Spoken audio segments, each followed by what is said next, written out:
नमस्कार, मी प्रवीण देशमुख.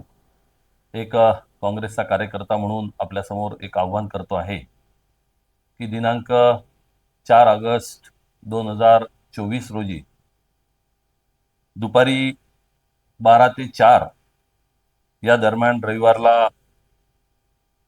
यवतमाळ येथील celebration hall जुन्या सरकारी दवाखान्याजवळ या ठिकाणी संवाद संमेलनाचं आयोजन केलेलं आहे.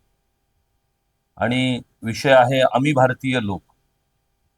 सध्या ज्या संविधानावर घाला घातल्या जात आहे, ज्या लोकशाहीवर घाला घातल्या जात आहे आणि संपूर्ण देशातले लोक आपल्याला असुरक्षित आज त्यांना असुरक्षितता जाणवत आहे.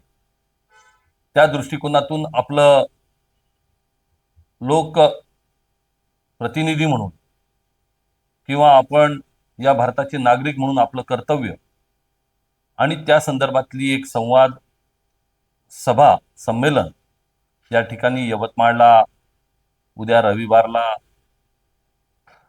12 ते 4 या दरम्यान आयोजित केलेला आहे. या संमेलनाला माजी अध्यक्ष इंडियन ओव्हरसीज काँग्रेस पद्मभूषण पुरस्कृत सॅम पित्रोदा हे संबोधित करणार आहे. त्याचप्रमाणे ज्येष्ठ पत्रकार सन्माननीय श्री निरंजनजी टकले हे संबोधित करणार आहे.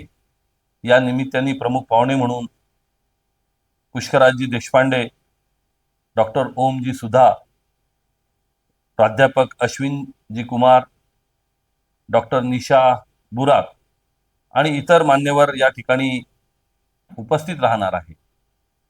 या संवाद संमेलनाच्या निमित्ताने भारतीय लोकशाही आणि संविधानावर जो घाला घालला जात आहे त्या संदर्भामध्ये एक सक्षम भारत उभा करण्याच्या दृष्टिकोनातून अशा प्रवृत्तीला ज्या पद्धतीने बाजूला करता येईल त्या संदर्भामध्ये या संमेलनामध्ये आपला सहभाग अतिशय महत्त्वाचा आहे. मी आपल्याला आव्हान करतो की या संमेलनामध्ये आपण सर्वांनी सहभागी व्हावं आणि या लोकशाहीचं जतन करण्यासाठी आपण पुढे यावं अशा पद्धतीची विनंती या निमित्ताने मी आपल्याला करतो. धन्यवाद.